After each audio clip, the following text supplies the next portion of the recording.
de testamentos, pero neste caso de testamentos vitais. Imos falar agora cunha muller que ten só 57 anos e goza de boa saúde, pero asinou xa precisamente un testamento vital que lle permite decidir sobre temas como a doazón de órganos ou a non prolongación da vida. Cristina González, boa tarde. Hola, que tal? Boa tarde. Boa tarde, Cristina. Vouche preguntar cal foi a motivación para facer o testamento vital con 57 anos? A ver, bueno, pois... foi un pouco pensando, bueno, si, despois dunha conversa cunhas amigas que, bueno, falando da importancia de facelo e demais, tamén porque, bueno, por unhas mortes duns amigos e demais que te planteas que, claro, a vida, sin que o esperes, pode darche un bon disgusto. Entón, bueno, quería deixar todo ben por escrito, porque teño 3 fillos, bueno, para evitarlles problemas, ¿no? Que tomen as decisións que quero que mellor que as tome eu, e que non as tomen eles, claro, para deixarles tranquilos tamén todas estas cuestións, non? Cristina, ou ben, Teresa, antes de nada, tamén explicar que viñamos falar de outro tipo de testamentos, que é o testamento vital? Vamos a ver, o que nos chamamos o documento de instruccións previas, que vos chamades o testamento vital, é moi sinxelo de facer, non sei como fixo ela, porque hai varias formas de facela, pero dentro do Sergas... Eu estiven no CHUAC, que é moi ben, claro, además, que atenderonme ben, me explicaron todo, bueno, é unha cousa sinxela. Sí, sí.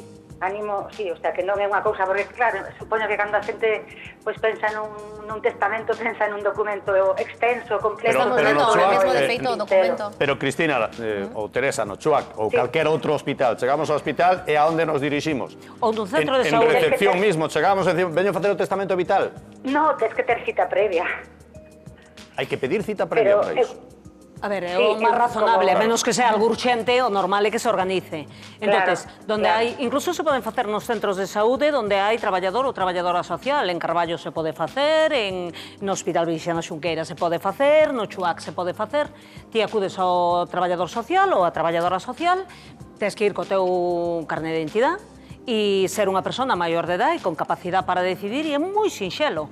O que ti faz ali é decir cales son os teus valores, as túas crenzas, o que ti queres facer con respecto aos tratamentos ou os cuidados, ou non tens que decidilo en ese momento, se non queres. Podes nomear a alguén que queres que se encargue deso. A persona que máis che conoza ou que máis sepa sobre os teus desexos, e non só decide sobre tratamentos, senón... Para explicar que é o testamento vital, ou para que serve, por poñer exemplos, que tipo de cousas se deciden? É un documento onde ti deixas claro quen queres que decida por ti se ti non podes decidir.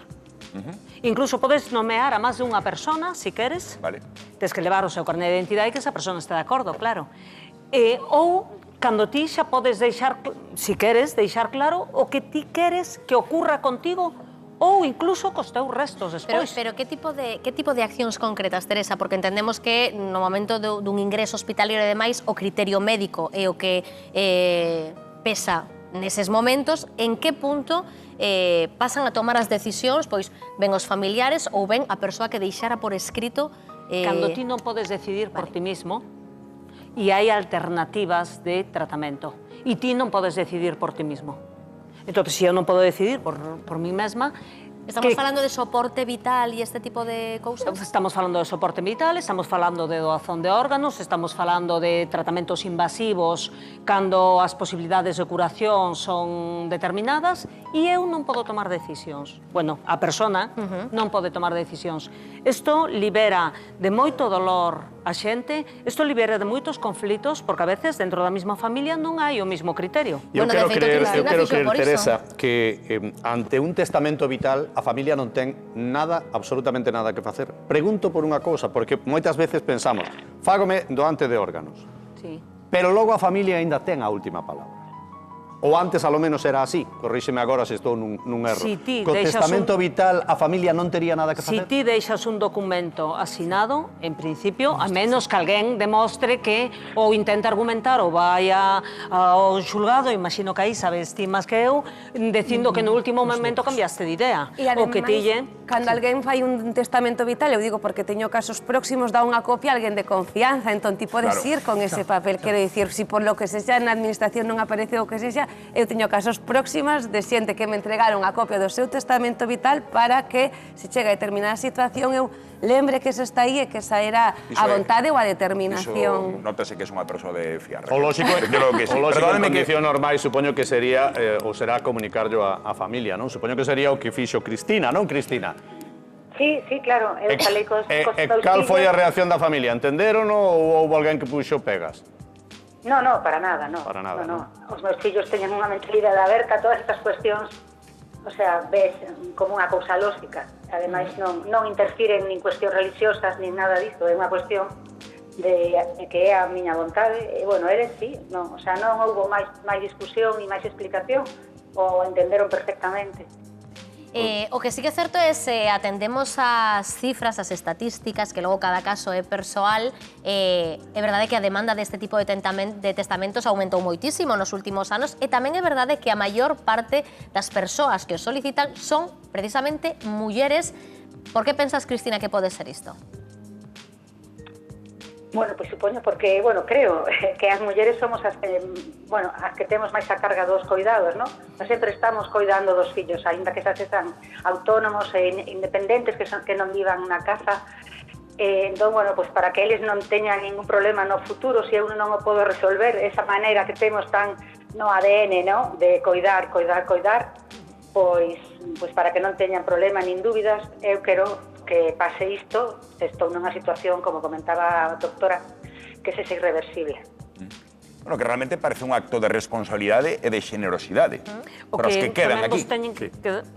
Que sepades que hai un rexistro onde están os documentos de instruccións previas e na túa historia clínica, no momento que abrimos a historia clínica, nos temos a posibilidade de acceder a eles si necesitamos. Entonces, se hai en un momento dado, nos temos ali recollido o que a persona quería previamente. O documento coa súa vontade, non? Coa súa vontade. Eu coincido plenamente co que acaba de decir Juan, non? Que entendo que é un acto de xenerosidade enorme, porque os que tivemos esa mala experiencia, tivemos a mala sorte de pasar por esa mala experiencia, sabemos que é moi duro.